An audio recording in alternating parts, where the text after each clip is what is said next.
Good afternoon, one. Good afternoon, all. Ladies, gentlemen, children, kids, wives, husbands, everybody. Yeah, everybody. Welcome to the Zero Disrespect Podcast. It is Monday at 3:32 p.m. Typically we do this on Saturday, but we just didn't because we had a lot going on Saturday. We were just, watching the Cats beat up on the Vols, watching the LA Wildcats getting their Wildcat beat up. But, yeah, pretty much. Yeah, a little Afro Man reference there. Shout out to Spencer Pike. But shout out to Spencer Pike. Loves that. Beat up that Wildcat, boy! But anyway, had a very eventful weekend. Got a lot to go over, and with NCAA basketball, XFL just starting up, which I'm actually excited about. I am too. And got a little football to talk about later as well. So, Isaac, you like the Dallas Renegades. I have the hat on right now. You can't see it right now, but I got the hat on. I picked the LA Wildcats just because I like the Afro Man song. Exactly. Yeah. And the color scheme, it's like their color scheme is weird. It's like if McDonald's took a really hard piss. Yeah, it's like how I imagine like what it feels like when you pee with an STD. Yeah, what I'm saying? Yeah. Like piss and fire. Exactly. Like literally, I don't know how to. It's like if you went to the desert and then you got sunburned. That's what it.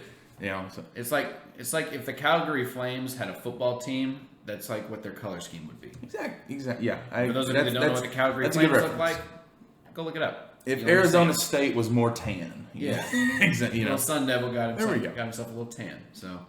Well, in case you guys haven't noticed, I'm Isaac Calvert. This is Wyatt Oxley. Wyatt, great open. Wanted to get the names out there just in case somebody doesn't recognize us, which who wouldn't, You've been on this podcast for a while. If you don't recognize this, then That's true. Your brain doesn't work. You can read the Twitter bio, right? You just Isaac Calvert, Wyatt Oxley. If you don't know who we are, this is my voice. I'm Isaac. I'm Wyatt. Just in case you didn't know, yeah. I switched it up because usually Isaac does the intro. So. I was. Well, at first we thought it would be funny if because we do this thing where anytime we have to go to the bathroom we just yell piss break, and I literally do that all the time because what. But I would be like, why wouldn't it be funny if you just started it and then needless to say I ran a little behind, so that's why I let Wyatt do the opening. Plus, he was really good at it. So, congratulations. So, just before we get started, I wanted to tell the story about where the phrase "piss break" comes from.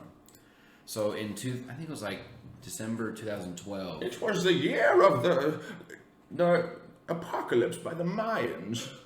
Yeah, the Mayan calendar had ended by this point. Fuck the Mayans. I should have said that. Who said that? Did you say something? I didn't. We'll mark that out at the might 3 want to minute edit mark. that out. Yeah. Jack. 3 minute mark. Yeah, shout out to Jack. Yeah. But basically what happened was we were on our way to New Jersey to have Christmas with my uncle, and we stopped to have lunch with my uncle who lives in Philly. We're at this Applebee's in, East Pennsylvania. And there are these guys that are at the bar and they're watching the Eagles play, and they're getting rowdy, And so one of the guys, I went to the bathroom, and the guy walks up to the stall next to me, and he yells out, "Piss break!" When he said that, I lost. Was it the Jersey accent and everything? Piss break. No, it was a Philly accent. Yeah. But it was but his voice was kind of scratchy. Yeah. And you could. It was just funny the way that he said it. It came from down deep too. And you were 13 at the time? I was 2012. God, 7th grade probably. 7th or 8th grade. Yeah. So 8th grade. Yeah. Wow. So just I would have laughed my ass off. I could not stop laughing. It was so funny. Oh my god. Piss break. Anyway, speaking of piss, the Renegades. Speaking of piss, my team was ass too. They didn't perform up to par like we had thought, but nonetheless, it was a great weekend of football. The shout out to the Kansas City Chiefs. They won the Super Bowl against the 49ers 31-20 as well. Mm-hmm. And so we thought, usually without the XFL, it's like, oh, we got to go, we got to wait till the spring game for Kentucky, or we got to wait till free agency happens to get more football news or something like that, or just see where summer camp opens. Yeah, countdown to September. Exactly. So from from February to September, so that's what, 8 months of no football. Yeah, that's around 7. That's a lot. Typically with basketball and baseball, you have like 2 to 3 months off. Mm-hmm. Football, you got 8. So like those 4 months are like the most incredible time of your life. And then just it's like a bear in hibernation. Comes out every winter. Then the rest of the 3 seasons is just like sleeping his ass. No. Well, there's nothing worse than like the middle of June and there's nothing. Like, you can only watch so much baseball, Yeah, and it only comes on at night. Exactly. What are you supposed to do during the day? Like the only time it's a day game is if it's a Baltimore Orioles game. Nobody wants to see Adam Jones. There are more away fans that go to Baltimore games than there are Oriole fans. I don't think I've ever met an Oriole fan in my entire life. I was on the Orioles minor league baseball team, like in Little League. Norfolk Tides? Is that what they are? No, I was on that was our name. It was just like the Island Baltimore or the Island Orioles. I thought you meant like the farm team. No, like a Little League baseball team in my community. And even then we sucked. like I don't get. I was back. I was the Cal Ripken of the team. I was doing pretty damn good. Even in Little League teams, like I've noticed, I've never seen a Little League like Yankees team suck. I've never seen a Little League Red Sox team suck. That's because the pinstripe uniforms cost more, and the rich parent gets to buy those. So they buy all the kids that are good. That's why they're always so good.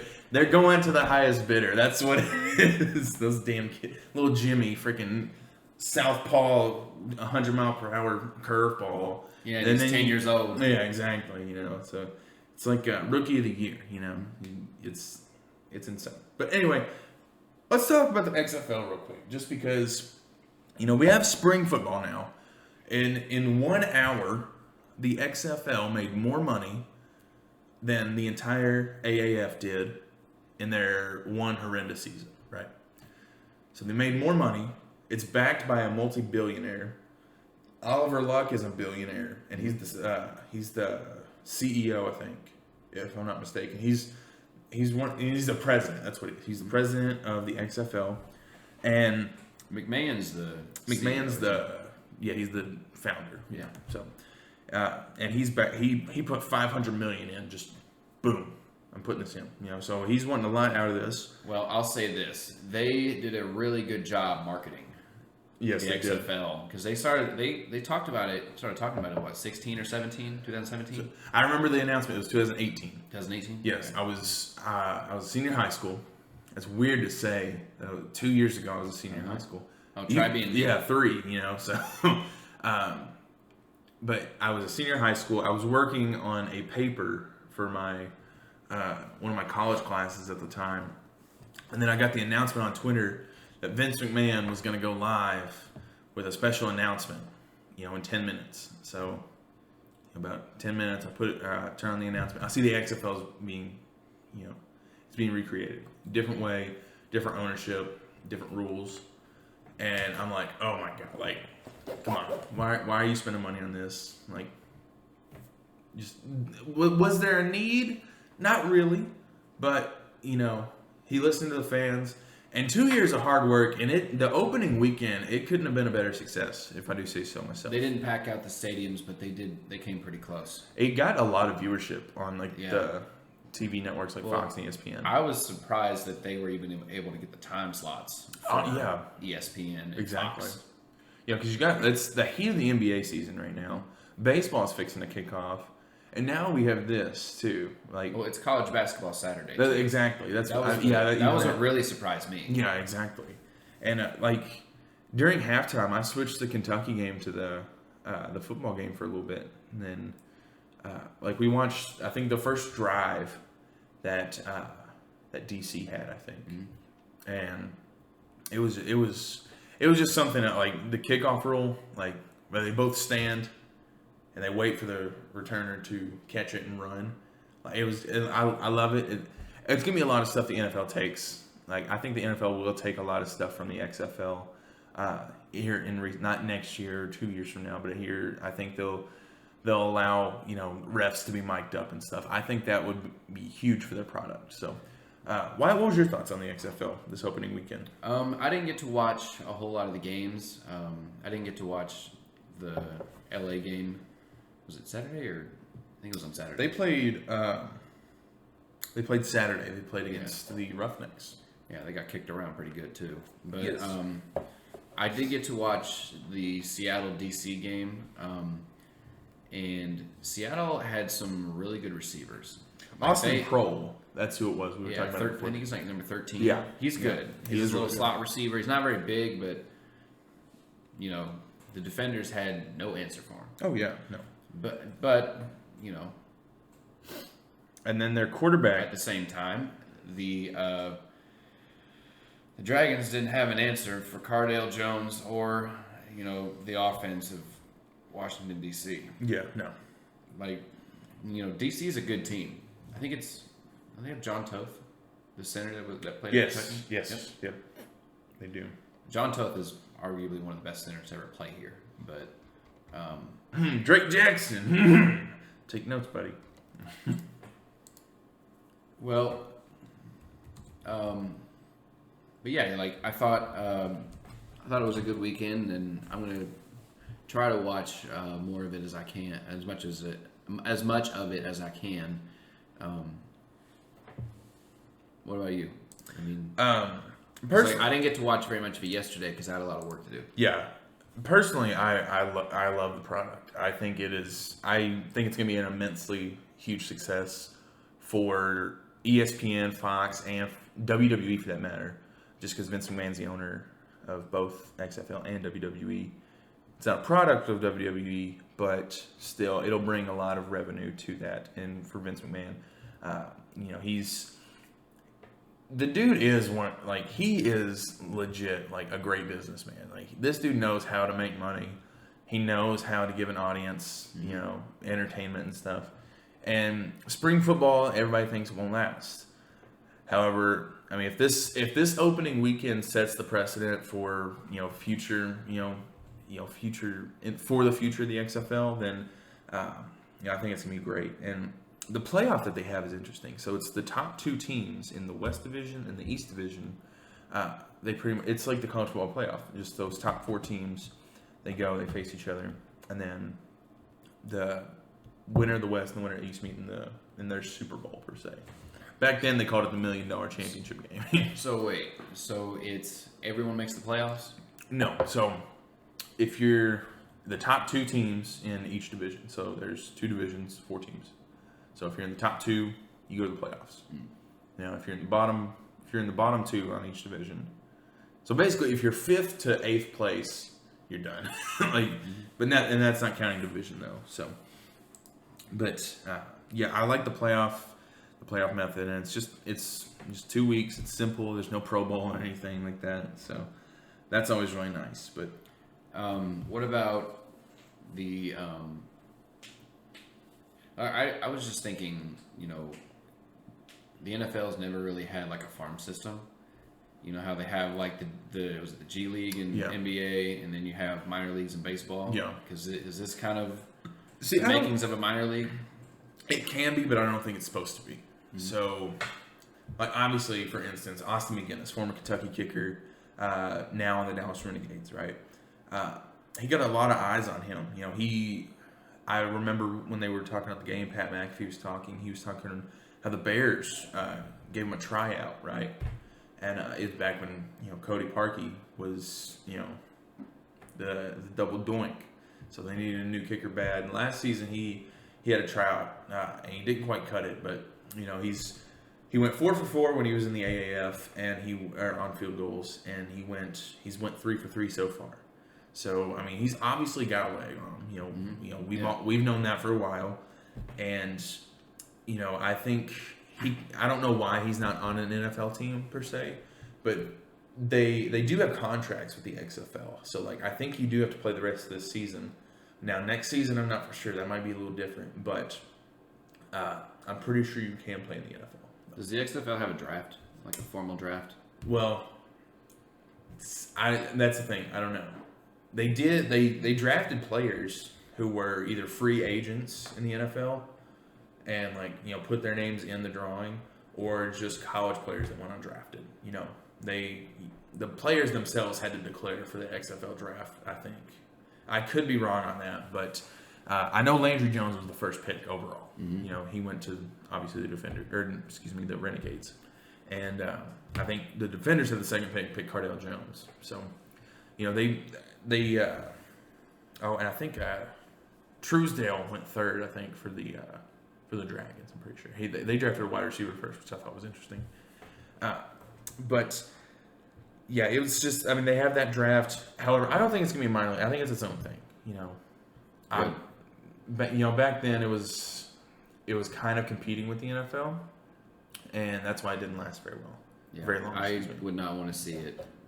I wouldn't want to see, the XFL try to, overtake the NFL, because it would definitely flop if that's what it's going for. No, I mean, you see MetLife Stadium, it still sells out for Jets games. So they're not selling out stadiums right now. However, if it in the championship, I bet a stadium will be sold out. That's the thing, because I think the Renegades and the Defenders, they brought in 17,000 people, on the first game. So I think it only rises from here, especially with people liking the product itself. It's like it's GDP, gross domestic product. It's just rising. If people want it, they'll keep buying. I do think that they made a good decision with making the start of the XFL the week after the Super Bowl ended. Yeah, because I think people are riding the high off the Super Bowl, and if they had started it like a month later, people would kind of be phasing football out. Yeah, exactly. I thought that was a good decision on their part, because it's just nonstop football for right now. You've had college football since late August, early September, and it's just been every week. Maybe if you count out the Pro Bowl, obviously. So that was 2 weeks ago. 2 weeks ago. So since early September to now, we've had every week with football, and it's going to be like that for another 2 months. So I'm really excited to see what the XFL is going to do in the future. I'm excited to see what teams and what stars are going to come out of this league. Obviously, Cardale Jones, he's a stud right now. He's probably one of my favorite players in the league right now.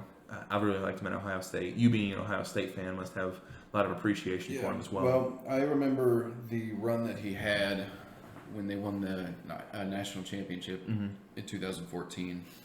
Didn't he go 10-0 that year as a starter? No. Actually, what happened was J.T. Barrett was the starter. Yeah. And then I think he broke his foot in the Michigan game. Yep. And so Cardale Jones started against Wisconsin. Was it Wisconsin, Alabama, and then Oregon to win the national title? Yeah. Now he's a little shaky when he came back the next season, 2015, but that's a different story. I have my opinions on that 2015 team. Yeah. For another day. But that's yeah. That's for another time. Shall we move on to Kentucky basketball? Yeah, let's move on. I just want to say that I'm really excited to see. I mean, I've said this 1,000 times, but I'm just glad we have more football. Just tide us over to at least free agency in May, and then we'll be home stretch free. It's pretty much just 3 more months of football. So it bridges from 8 to 5. So I'd much rather do 5. 5 months without football than 8. So.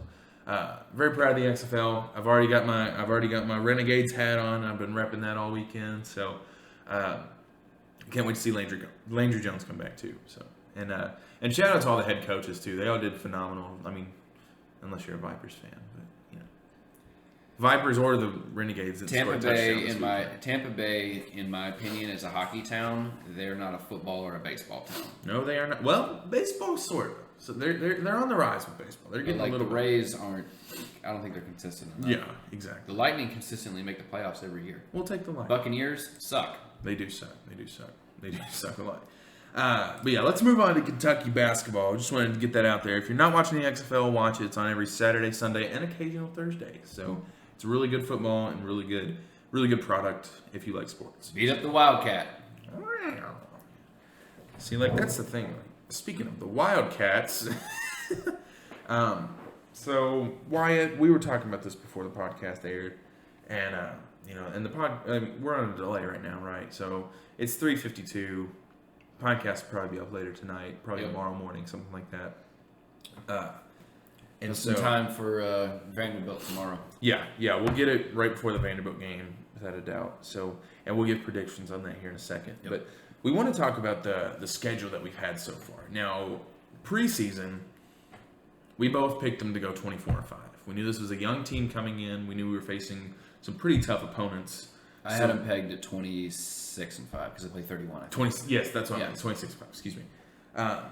So I'm going to go back and list all mine that I had because I remember them from memory, which ones I had us winning and which ones I had us losing. So I actually had us losing Michigan State. Michigan State. I had us losing that game because I thought, Winston was just too powerful. I mean, that defense also, but they were also without their big man. I forget his name at the time now, but I don't know what it is right now. And great well preparedness, Isaac. Michigan State had us losing that one. Great game all around though. Oh yeah. So the next loss I had us at was Louisville. I had us losing to Louisville. You had them losing to Louisville at home? So yes, that was our second loss. So if we had to lose one, that would be the one we lose. And then I had us losing, let's see, at Texas Tech, at Auburn, and at Tennessee, at LSU, and then at Tennessee. So I had I had 5 losses, and most of them were on the road, except for the Louisville game. So those were my 5 losses that I had preseason. Do you remember yours? I believe I had us losing. I know you had us losing Ohio State. Yeah, I had them. I said they were either going to lose to Utah or the Bucks, not both. Yes, yeah, you said, and it did happen. We did lose to both. Excuse me. I said we were going to go 1-1 in those. I didn't expect us to lose both. Yeah, exactly. We shouldn't have lost the Utah game, but we did. I actually picked the South Carolina game as a loss. Yeah, because we've historically struggled there, and I just thought maybe we just don't come to play that night, and we did. No. And then I had us losing at Tennessee because historically we don't play well there, and also Tennessee always plays Kentucky really, really tough down in Knoxville, especially in basketball. Oh yes. And then I think I had us losing. Is that 4? Yes. And then I think I had us losing at Florida. Yeah, that's the final game of the season too. So, with the rest of the season coming up, we got at Vandy versus Ole Miss, at LSU versus Florida, at A&M versus number 11 Auburn right now, versus Tennessee, and at Florida. So we have 8 games left. 1, 2, 3, 4 of those are on the road. We have had a lot of road games this year. Yeah, they've had, I think, 4 straight Saturday road games? Yes, and prime time, too. Saturday will be their first home game that they've had in a month. Yeah, on a Saturday. Since Alabama. And that was during winter break still. So that's they have. It's gonna be. They really screwed us on scheduling. They really did. They really did. However, we got Ole Miss on Saturday, but for right now, let's talk about the Vandy game. So Vandy, as you know, do we want to talk about? Are we going to talk about Vandy or Tennessee on Saturday? Well, let's recap. Let's recap the Tennessee game first. Okay. So, as you mentioned earlier, we haven't won in Knoxville in 5 years, right? We had them losing that game just because, Tennessee always gets us down there, right? Well, I did. I don't know if you did. Did you have them losing? At Tennessee going into the season or on Saturday? Before the season. Before the season, I did. Yeah. I didn't think Tennessee was going to be as good, but for some reason they get us down there. Yeah. No. Exactly. So now, if you look at their, okay, this is Vanderbilt. So we'll just recap Tennessee. So Tennessee It was 77-64. I didn't expect to win by 13. I'm glad we had a double-digit win. I think Kentucky really needed that, just to boost the momentum they had. So they already beat Mississippi State earlier in that week, on that Tuesday. And going into Tennessee, they knew that this is preparing them for, it's not a neutral site, but I feel like if you can win on the road, you can win at a neutral site, right? So in theory, yes. Now, granted, when we went into those 2 neutral site games at Vegas against Utah and Ohio State, we had the BBN Showcase, which were all home games. So we played all home games, then we went on the road. Well, wasn't that Utah game like 11 at night or something like yes, that? And then the Ohio State game was like, wasn't that one pretty late too? I think it was like 8, I'm pretty sure. Yeah, which but is it's still ridiculous to be playing a game at 11 o'clock at night for a team that's on the East Coast. Oh yeah, no, it's always rough. Terrible. So, this Tennessee game, so it was 77-64, and I was counting down. I was counting to see who would get to 71 first, because 9 times out of 10 they're going to win, right? Mm-hmm. Kentucky did, and they just took it from there. 50% from the 3-point line, and that's actually a really, really good number for Kentucky, just because we've struggled this year at the 3-point line compared to years past. We don't have Tyler Hero, we don't have PJ Washington. We have Emmanuel Quickley and Tyrese Maxey. And believe it or not, Tyrese Maxey is not all that great from the 3-point line.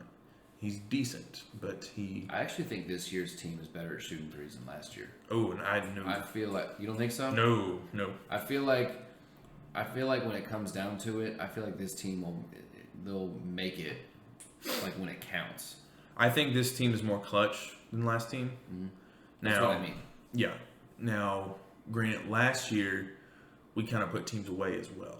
That's the thing too. There were games I think it was the Arkansas game last year when we went to Arkansas. Or no, where was it?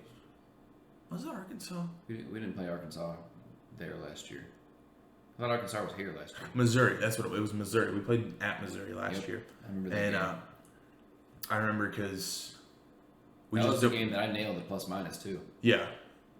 What was the score? I think we won by 12 maybe. Yeah, I know we won by double digits. 8 or 12, somewhere around there. Yeah, but we were beating teams by double digits. This year, we've been barely slipping by too. So we can beat a team. Can we finish? Yeah, they won by 8 points. 8. Okay, yeah.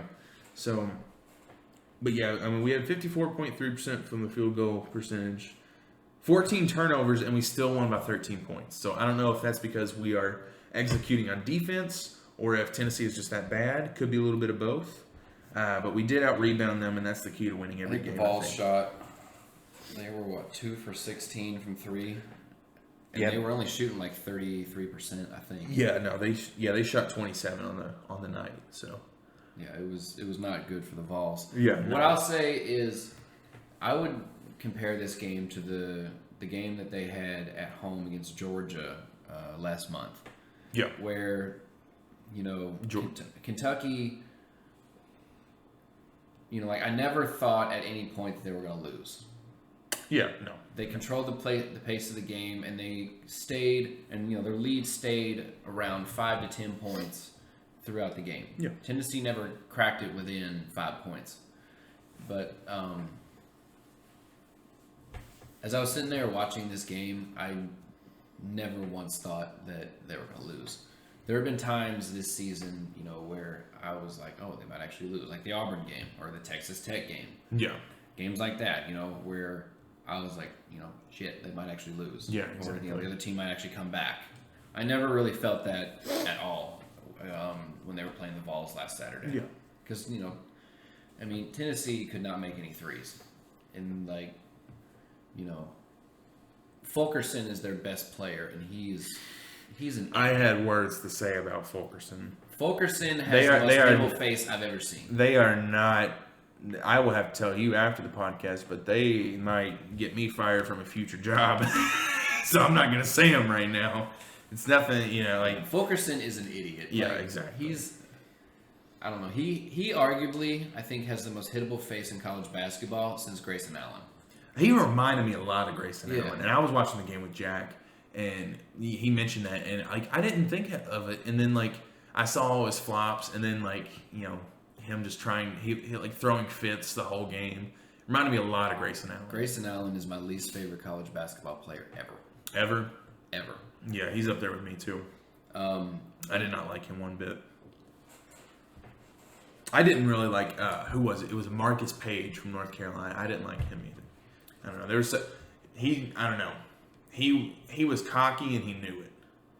But He's good. He knew it, and he wanted you to know that he was good. oh yeah, exactly. Yeah, it's one of those He things. wasn't humble whatsoever. No. Very disrespectful. One guy that I never really liked. I didn't like the Plumlee brothers at Duke. Do you remember them? Mason Plumlee and Yeah. I forget his brother's name. But, Miles. I think it was Mason was the younger one, and he was the one that talked a lot. I didn't like him. oh, who was it? It was the Zeller brothers, Cody and Tyler Zeller. One played at North Carolina, one played at Indiana. I think it was Tyler Zeller who played at Tyler Indiana. Zeller. Yeah. And then Cody at North Carolina. One of the, Either or. I I did not like the Indiana one. No, I didn't either. But how did this turn into college basketball players we don't like? It's Tennessee. We hate Tennessee, so I do anyway. I just don't care about them. Yeah. But I don't like losing to them. That's for sure. That's true. Because like their fan base is psychotic. Oh, they are. Yeah, and then I mean, Kentucky's is too. We'll just say that. We're not. I wouldn't say we're psychotic. We're crazy as hell, but we're not psychotic. So We're very passionate. That's what it is. Vol football Twitter, like Tennessee Volunteer football. Oh, it's Twitter cancerous. is cancerous, and it bleeds into basketball too. Yeah. No, Kentucky football Twitter and Kentucky basketball Twitter are two very different things. Exactly. Vol football Twitter and Vol basketball Twitter, very similar. They have the orange jumpsuits for a reason. They act like thugs. That's be Florida. thugs. That's Florida. Well, yeah, that's true. Aaron Hernandez, but anyway, Who said that? Did you say said something? that? I didn't. I didn't hear anything. Microphone must have picked something up from Yeah. the ghosts or something. The ghost of Billy. Yeah. Oh. Anyway, moving on. We're going to talk about another Tennessee team who I don't really mind at all. They're kind of there. Is Vanderbilt, right? Now Vanderbilt, I do say I do respect that program. I think they're.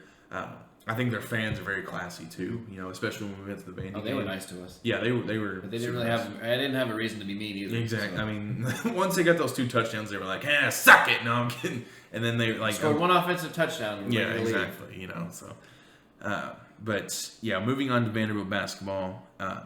I really like Vanderbilt basketball just because that was the team who Kentucky played when I won my money. So I was really happy about that. So still haven't got it Let's yet. hope we have a better performance this time. Yes.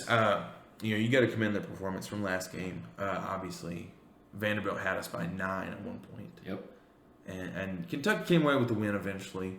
And I was very, I think we won by 9, so we outscored them 18 points. So the last time we played them, I remember I think I was like coming back from a study session or from like getting food, and in the classroom they were watching the game, and Kentucky was losing by like 10 points or something like that. Yeah. I walked into the classroom, I saw the score, and I had some choice words that I cannot say on the podcast. Yeah, it might get you fired from a future job. Yeah, that's what I'm saying. Future job. Exactly. You gotta hashtag for the brand. Hashtag for the brand. Not Pat McAfee's quote. Hashtag kind of is, but yeah. So Kentucky has the huge advantage in this game. It's at Vanderbilt, 82.8%, according to ESPN's Basketball Power Index. So pretty much 83, round that up. Yeah. So they have an 83% chance to win, whereas Vanderbilt has a 17. However, crazy things have happened this season at Vanderbilt.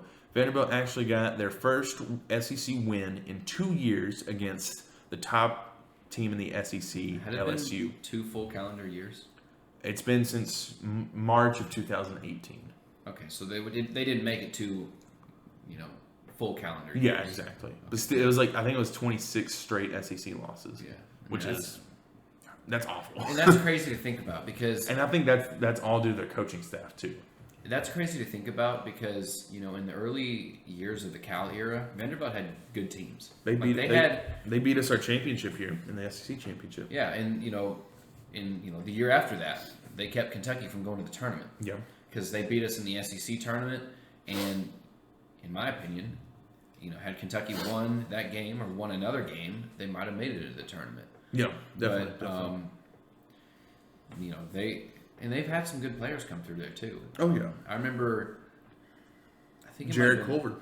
Yeah, I'm trying to recently. remember. I think it was 2012 maybe, or 2011. We had a game down there, and we won like 57-55 or something like that because, you know, they had like an inbound play, and the dude shot it up, and it just clanked off the iron. This was a while ago, but I just don't know what happened to Vanderbilt basketball. Yeah, no, they took a turn for the worst, and They took a turn for beyond the worst. I don't know if they just like quit funding it, and quit funding basketball and football in exchange for, you know, a baseball championship. But hey, I mean, their baseball team is lethal though. Their baseball team's nasty. They have a nice baseball state. Festus Ezeli, he was another good player to come out. I forgot about him. Yeah, He was nasty. He was pretty damn good. He was cold blooded. He was. No, but actually now they have a new head coach, Jerry Stackhouse, former Vanderbilt alum. Now the head coach, and I think he's leading this team in the right direction. Obviously, I mean, what is their record? 9-14? Yes, 1-9 in the conference, 9-14. Probably not going to make the tournament unless they win the SEC championship. That's the only way they do it. Yeah, exactly. Yeah, I think maybe NIT, possibly. Not even that. If they pull it together, and, you know, crazier things have happened. yeah, you know, if they win 3 or 4 more SEC games, they could go to the NIT. Oh yeah, definitely. But I think, you know, their rebuilding process is going to take a while. But they do have an advantage because the SEC is kind of, you know, down in basketball, as it has been for the better part of 10 years now. You know, they're not losing. They're not getting blown out by teams. No, either. they've had some really close losses. Florida, they only lost by 6, and Mississippi State, they only lost by 10, and they beat LSU by 9. They almost scored 100 on LSU, and LSU is the best team in the SEC right now. Well, now it's Auburn, but LSU just did not have an answer for Vanderbilt. Or, I mean, they just couldn't make shots either. That was their problem. So let's take a look at some of the stats right here. Lee for Vanderbilt is obviously their star player, leading in points and assists per game. He has 4.5 assists and 17 points per game. And Disu is their leading rebounder with 5.6 rebounds per game. Now, their leading scorer has a little bit more than ours, which is Emmanuel Quickley, who has 14.8. So it's a 2-point difference right there. However, it's also a 2-point difference on assists and rebounds, with Nick Richards having 8.3 rebounds per game and Hagen's having nearly 7. I said assets. We're going to have to bleep out another word. Edit out some of that stuff. Yes. We're going casual today, Wyatt. But he has 7 assists per game. So, you know, it's going to be, I think it's going to be a backcourt game in this one. I think there's going to be a lot of threes. I think they're going to score. They won't score a lot of points. I think they'll get in the 80s. I mean, Kentucky will, but The biggest difference that I'm seeing here in team stats is Kentucky gives up an average of 65.7 points per game, where Vanderbilt gives up an average of 74.2. yeah, That's the biggest difference there, in my opinion.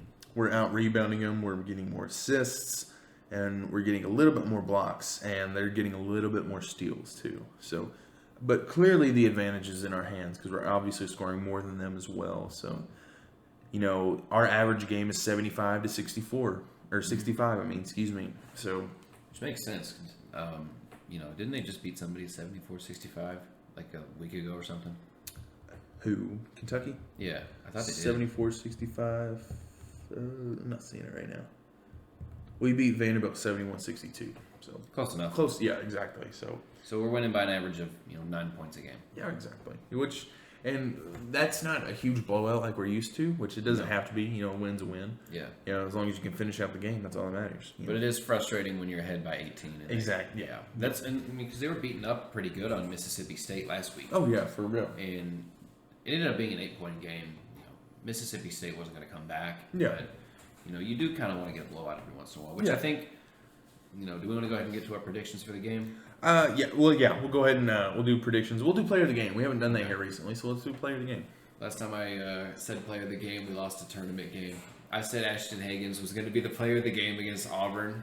I am He had never picking Ashton Higgins against Auburn. He is always so bad against Auburn. He had 7 turnovers, and I don't even think he had any points in that game. He had 7 turnovers himself in that game, and I said he was going to be player. He had, I think, 5 in the recent game against them. But and he's averaging 3.5 per game too. Player of the game for this one. Let's see who the high scorer was. It says that in the last time they played Vanderbilt, Tyrese Maxey was the leading scorer with 17 points. Richards had 11 rebounds, and Higgins had 6 assists.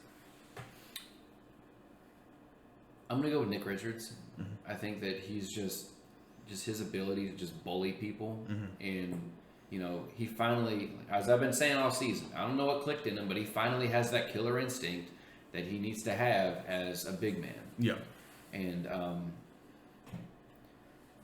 so I think that, just with that, I think he'll lead us in rebounds, as he has so many times this season. And I'm going to go with Nick Richards. So. That's always a valid choice, too, especially this season. I'm going to go with Johnny Juzang. Johnny Bravo. Johnny Six-Man Juzang. He's shown so much improvement. Johnny Juzang, I think, is the most improved player from start. Every game, he is just getting better and better. He had 13 points last game. He was one of our leading scorers. I see him getting a lot more playing time this game, especially at Vanderbilt. Try to give him a little edge on the road because he's been playing well on the road. Breaking news. Wildcats part ways with their defensive coordinator, Pepper Johnson, after season opening. So, off to a great start. After one game, we fired our defensive coordinator. He must hate himself. The first game in the XFL, and you lose by 20. I wonder what the Vipers are going to do now. Wow, that's... Well, I mean... You can only go up from the here. XFL final... For the Wildcats, wasn't it 37-17? I mean, in the Vipers lost 23-3. Yeah. Yes, I mean, at least y'all scored 2 touchdowns. We scored 2 touchdowns, but gave up 37 points in your opener. I think the Roughnecks were just good. That's what I think it was. I don't know. I mean, anyway, my player of the game. I really hope that. I hate that we're getting off track. I really hope that I didn't pick a team that has a shitty organization. We can bleep that. You'll get the first round pick in next year's draft. So. Yeah, we'll get Cash Daniel maybe. Hey, you never know. Ahmad Wagner. There we go. But getting back on track. By the way, we're gonna have to cut some of this stuff. Yeah, out. Yeah, exactly. We have big plans for other uncensored podcasts. Yeah. But, we'll get there when we get there. Yes. Yeah. We're not there right now. We're still PG. So. Well, PG-13. I've dropped in for mature. I've dropped an F-bomb twice on accident. So. I've said shit 4 times already in this podcast. Yeah, so all bets are off at this point. I think we're gonna be demonetized after deplatformed. Yeah, exactly. So we'll have to go back to SoundCloud. Oh God. So back in the days of the No Disrespect podcast. The No Disrespect. Me, Zach, and Jack. The No Disrespect podcast. Anyway, my player of the game is going to be Johnny, 6-man basketball Juzang. Johnny Bravo, 6-man basketball. California dreaming Juzang. Has a class with Juwan Shin Juzang. Has a class with Juwan Shin Juzang. Shout out to Juwan Shin. He has a class with Johnny Juzang. Yeah. He didn't. Roof. Anyway, my score prediction. I think it's what are they predicting for us? What's the over under? Does it say on here? They don't have the spread yet. I don't have the spread, but I would assume I'm gonna say we win by 15. 15. I'm gonna go 87-73.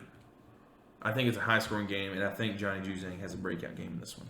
I just read what the spread was for it earlier. I don't know what it is though. I can look it up real quick, but I think that Kentucky is going to blow this team out. Yeah. Oh, Kentucky is a doesn't say what the spread is. It just says that Ken Pom has a 78-69 victory prediction. 78. So it's winning by 9. I have us winning by 15. This is according to the Sea of Blue, the Ken Pom thing. Yeah. He's probably being generous. Because they did just beat LSU. They did put 99 up on LSU. So, I think Kentucky is going to win. I'm going to go 74-59. 74-50. Oh, wow. Bold prediction. I like that. Win by 15. I'm going to say plus or minus 2. So we both have them winning by 15 then. Yeah, right? I think Kentucky. I just think I have them higher scoring is all. I think Kentucky's a much better defensive team than LSU, though. By far. So that's kind of where I'm. And they also have tape to learn from last game as well, too. Yep. So if they can rebound and score the defense. I think they just kind of came out flat in the last game. Yeah, that's all it was. So because after that Vanderbilt game, that came right after the big win at Texas Tech. Hey. So you kind of have the kind of the emotional, like, not really like a letdown, but kind of like a bleh. Yeah, exactly.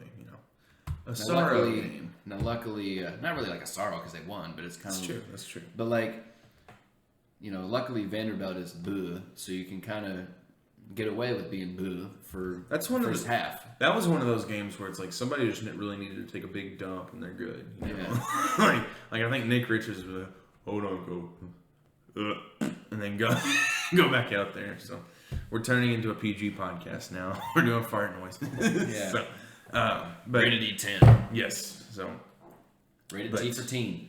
Yeah, I do have them winning by 15, and as do you. So, what did you say your final score was? I said 87-73. I have us higher scoring. So okay. We've scored 89. Is it possible that we can get more? Yes, I think so. I think we've played well on the road, and I think with film to go off on this, I think we'll. You saw what we did to Georgia, right? We had a close game against them the first time. Second time we came out, and we only beat them by 10, but we were beating them by 20 at one point. Yeah, so. I mean, it was just like I was talking about earlier against the Vols. They weren't blowing them out, but they weren't going to lose at the same time. Yeah, exactly. So hey, we're undefeated in Tennessee this year. So might as well make it 2-0. So we didn't lose to Vanderbilt down there last year either. So. That's true. So let's see. So now moving on. From Kentucky basketball, we got. Let's see what time we're at. We're 47 minutes, so it'll perfectly wrap up what the podcast is all about, which is just Kentucky sports in general. So let's talk a little bit of Kentucky football right now. So Wyatt, I'll let you take the hold on this one. So I think it was in December, maybe. I was listening to KSR, and they were talking about how they believe there are certain tiers to SEC football, and so I thought,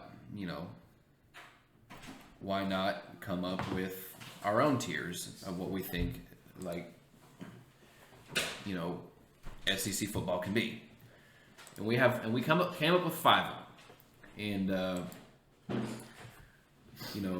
in tier 1, you have the teams that are going to contend for the college football playoff. Tier 2, you're going to have the teams that can compete for,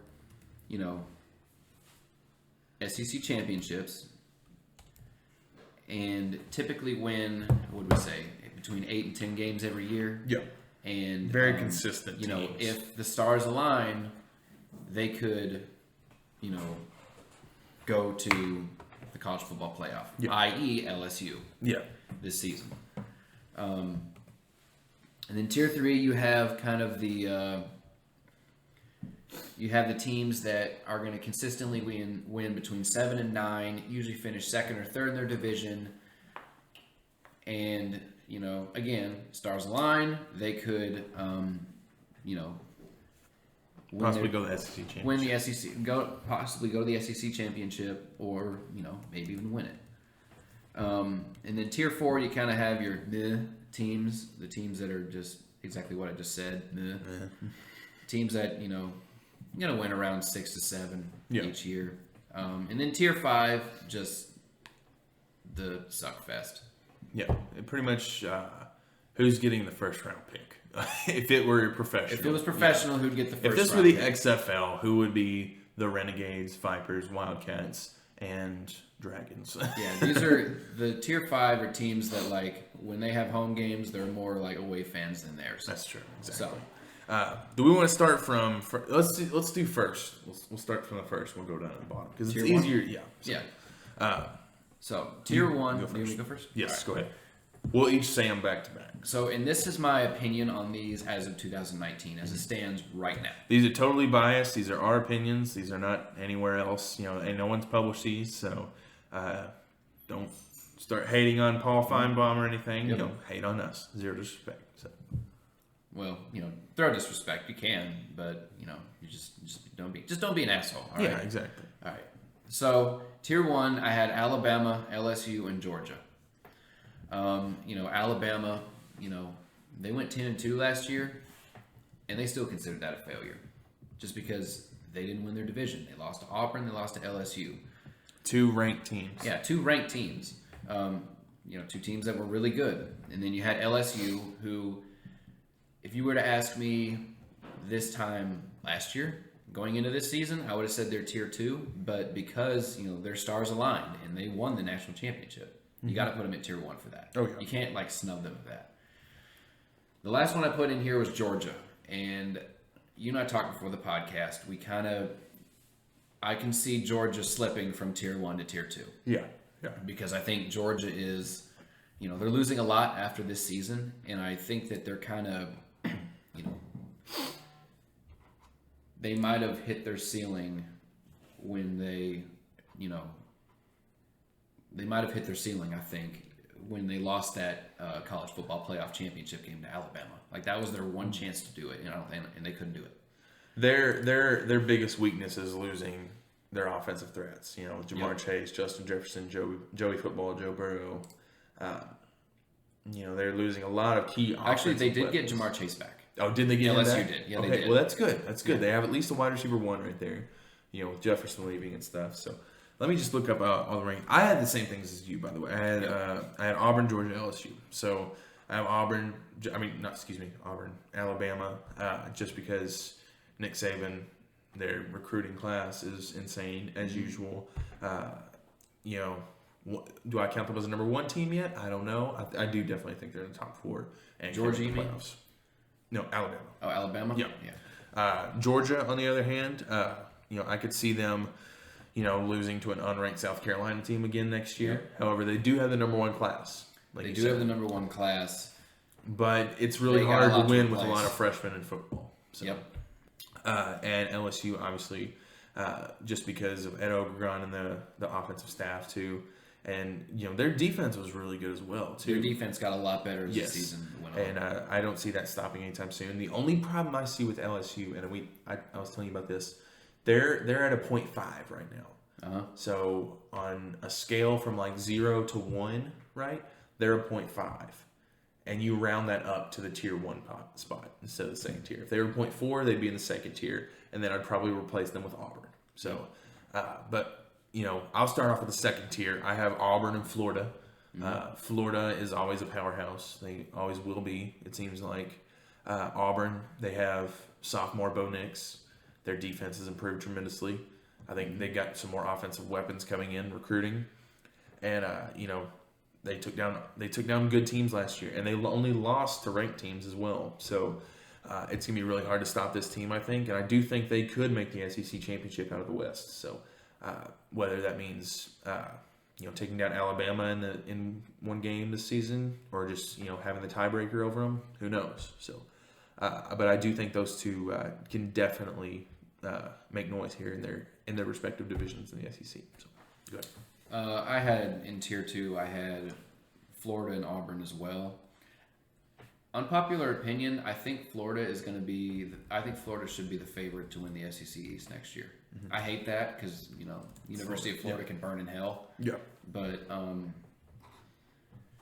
I think that they are getting a lot better than I would have projected. And for Auburn, they lost their entire defensive line after this season, but I think Bo Nix is only going to get better. Yeah. And they could not have ended last season on a better note. Now, didn't they lose their bowl game? Who did they play in that They bowl did game? Minnesota. I don't know if they won though or not. But I think they lost. I think they did lose. Let me check that real quick. But regardless, they ended their season on the best way that they could have when they upset Alabama at home. I couldn't have asked for a better way to end the regular season right there. I mean, that was a great game too. But I think that Auburn is Auburn is what I consider a once every 4 year team. Meaning like once every 3 to 4 years, they'll have a really, really good team that can beat Alabama, win the SEC, and maybe even make it to the playoff. Yep. That's why I have them at tier 2, because you can never count them out. Oh, yeah. They are Auburn after a while. There's a reason that, Bo Jackson played for him. So yeah, Minnesota won the Outback Bowl. So that's a big deal. Yeah. Outback Bowl is a big deal. Yeah. New Year's Six Bowl. Wyatt, you want to start us off with tier 3? Tier 3, I have Kentucky, Texas A&M, and Tennessee.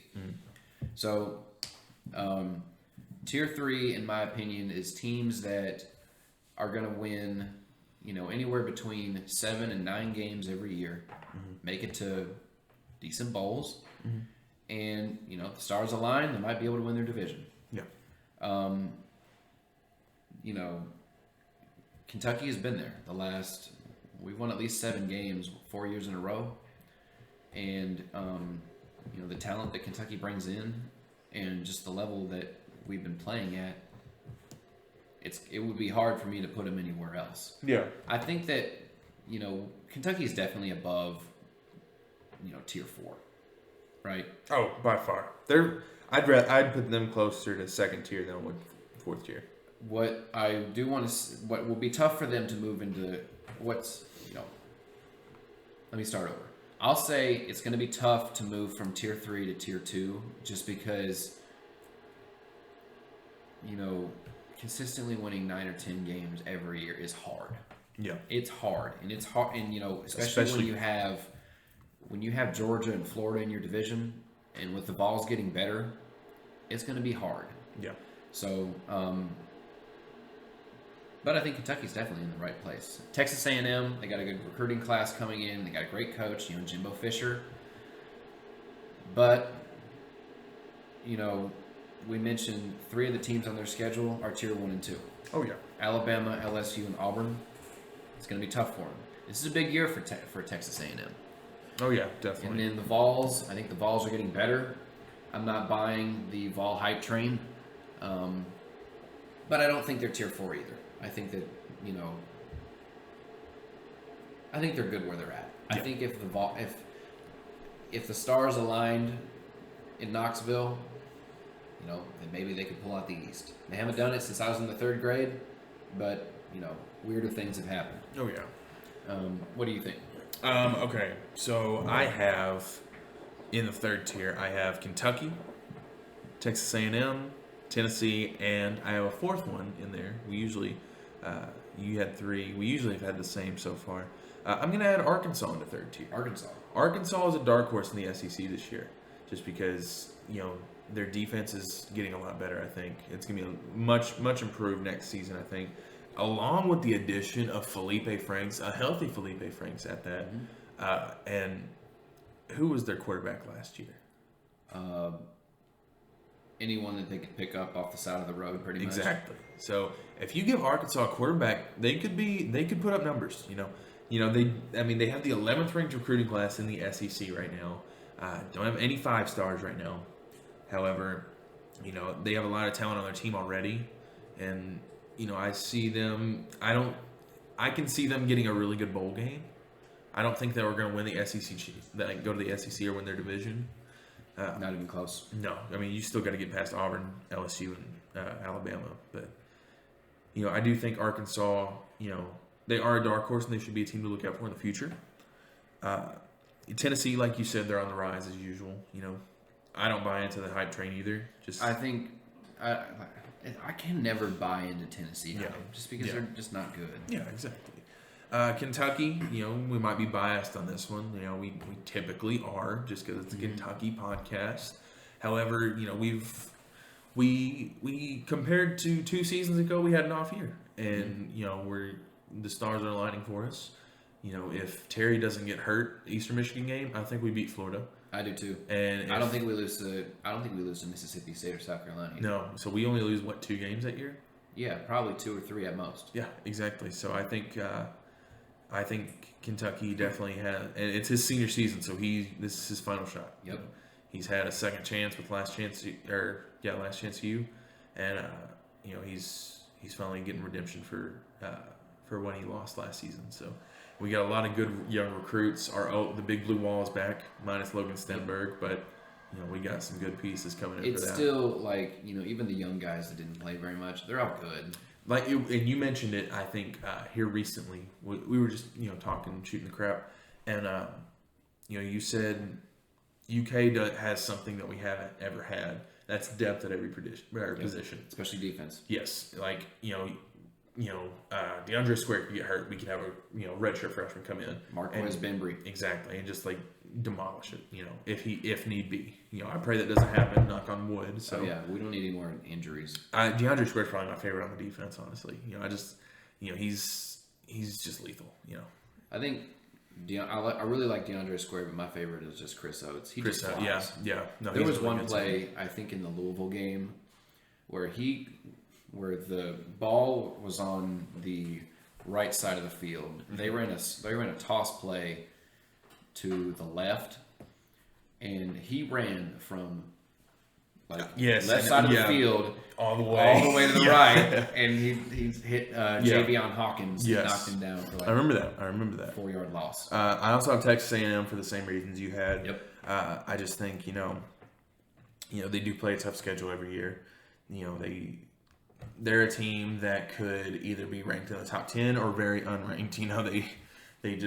They don't really have the consistency. They have a favorable schedule next year. But yes, they do have a favorable schedule. So I put them, they could be a dark horse in their division as well. So I'll start off the fourth tier right now. I got Mississippi State, South Carolina, and Missouri. By the way, sorry to cut you off, but for those of you listening at home that think we might be biased putting Kentucky in tier 3, you should wait and see the teams that we have in tier 4 and 5, and you'll understand why. Hence why I have Mississippi State, South Carolina, and Missouri at 4th. Yep. Now, granted, Kentucky lost to Mississippi State and South Carolina. We're not looking at. We're not necessarily looking at head to head. We're looking at program trajectory. I'm not saying that Mississippi State or South Carolina has to be the same strength as Louisville right there. But if you put that Kentucky team against Louisville, like that Kentucky team that we had against Louisville, against those two teams, we win that game. I think we win both. I mean, I think we had an injured Sawyer Smith at quarterback. Yeah, it was just South Carolina was just like an implosion of everything. Yeah, no, everything went wrong that game. We couldn't do anything right. Yeah, but it happens. It's football. But the reason I have them on here is because you saw what they did last season. They did diddly squat, right? 4-8. So and that's the best South Carolina team that they've had in a while. They had a tough schedule. They still went 4-8. These could be teams that could possibly get a bowl. I could definitely see South Carolina and Mississippi State getting a bowl. Yeah, but I could see them getting like the Progressive Insurance Car Wash Bowl or something. Some crazy stuff like that. The Cheez-It Bowl. Yeah, the Golden Grill Bowl presented by Lil Wayne or something like that. Presented by Lil Wayne. Like they come up with so many bowls. I can't even think, the Middle of Nowhere Bowl in Kansas. Missouri, they just lost Kelly Bryant, right?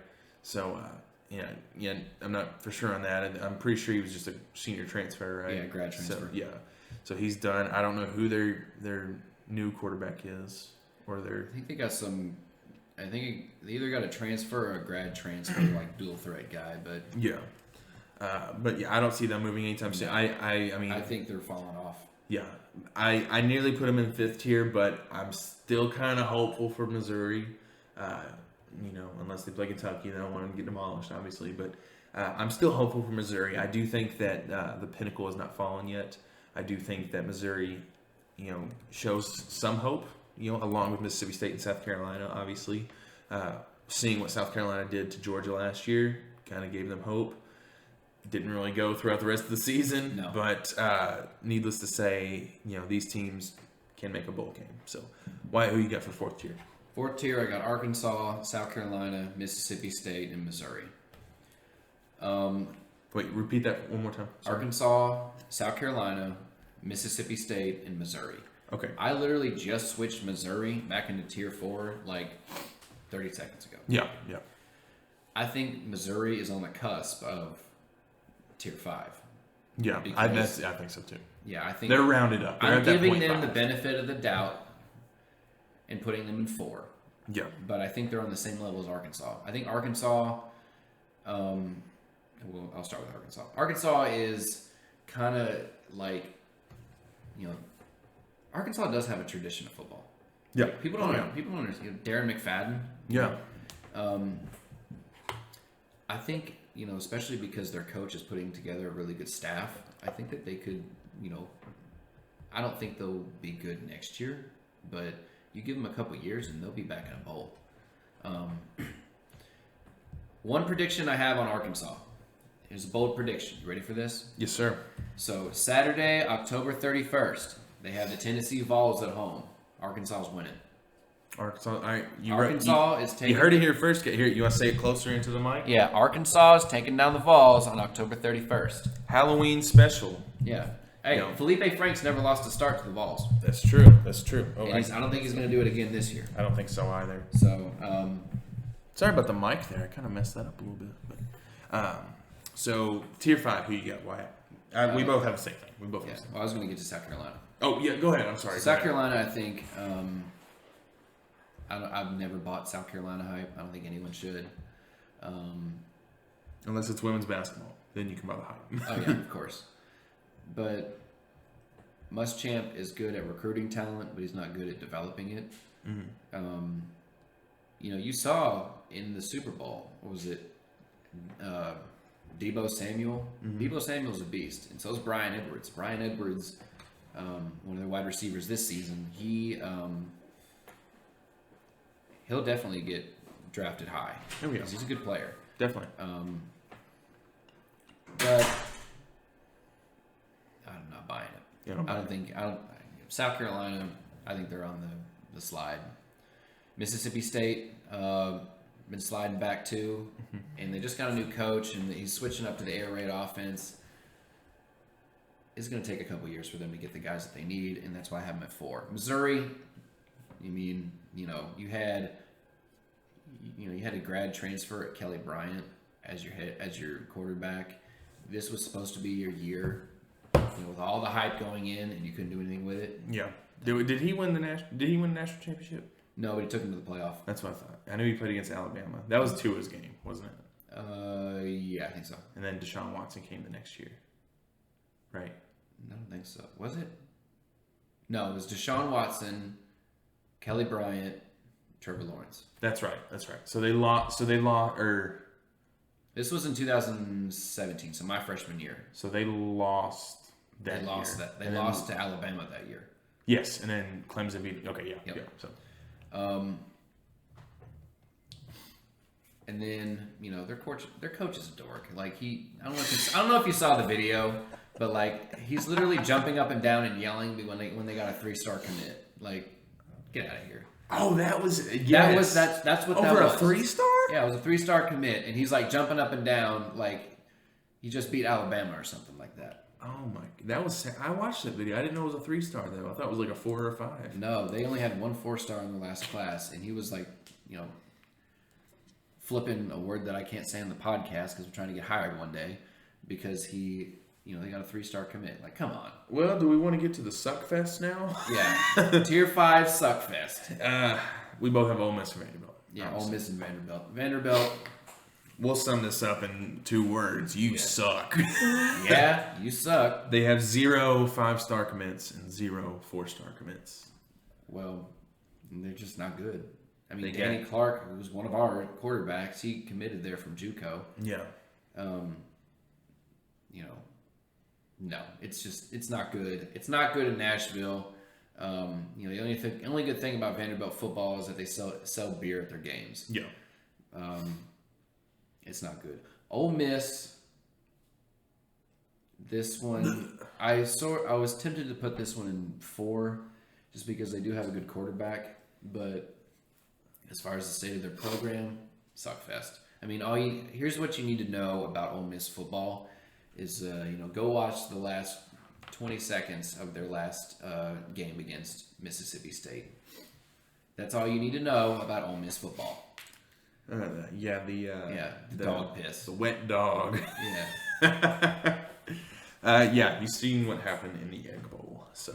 Yeah, I shouldn't have to say anymore. Yes. So, That's going to do it for us today, guys. Wyatt, would you like to take the close? You took the open. Might as well take the close. I'm sure. just going to say bye right now. So this is Isaac Couch signing off. Wyatt, take it away. I think we've had a good podcast today. We covered a lot of information. This next upcoming week for Kentucky basketball, it's really important. You know, you got Vanderbilt tonight. You got tomorrow. I mean, well, I guess like for most of the viewers, it'll be tonight. I had to butt in. For most of the viewers, it'll be tonight. Yeah, it'll be go ahead. Tomorrow, Go ahead. But you got a big week coming up. You got Commodores tomorrow. You got the Rebs of Ole Miss on Saturday, and then we have our showdown with LSU the week after. Yes, or a week from next Saturday. Next Saturday. Okay. Got a big showdown coming up with them.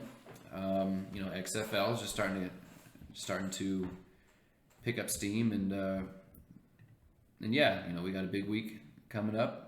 Had a big week. It's just like a big time for sports, right? It really is. Even though the Super Bowl's over with, I feel like we haven't lost anything in sports. Yeah, you got the All-Star break coming up for NBA. Yep. You got spring training happening for baseball. NHL's picking up. NHL is the playoff XFL. Yep. March Madness is almost here. Mm-hmm. It's the pinnacle of sports, ladies and gentlemen. We're getting there. We might reach a sports equinox this year yet again. But it's been fun. You want to give shout outs? I'm going to give a shout out to Jen Smith. Met with her today. Jen Smith. Great professor. Oh, yeah. And Tom Leach came to talk to our class today. The voice of the Wildcats. So yeah, you got any shout outs you want to give? I'm going to give a shout out. I'm going to give a shout out to Ryan Howard from the women's basketball team. She obviously in the game, I think it was against Auburn, she fractured these two, her pinky finger and her ring finger on her left hand. So, as a cameraman for the SEC, I have been filming her left hand, for action shots. So, I hope she gets better. She's obviously shooting more, so hopefully she's back on the court and we can get a huge win. We got South Carolina coming up who wrecked us. We got Mississippi State later this those this are two title contenders right there. Exactly. So let's hope we can get those fingers healed up pretty quickly. So I'm gonna give a shout out. Didn't she drop 42 in a game just recently? It was against Tennessee. Mm-hmm. Yeah, or she dropped 37 on Tennessee, but I forget who 42 was. She's without a doubt the best player on the team. Oh yeah, she's a gold medalist. She's insane. So, Wyatt, take it away. You got anything else? Hi, Grandma. I got nothing else. Like, subscribe, tell your friends to watch. We need all the support we can get. We're trying to grow the brand without getting ourselves fired from jobs later on.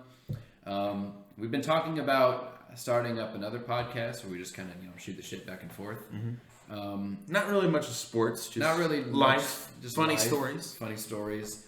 We're still working on that. We will let you guys know when we decide to go ahead and start that up.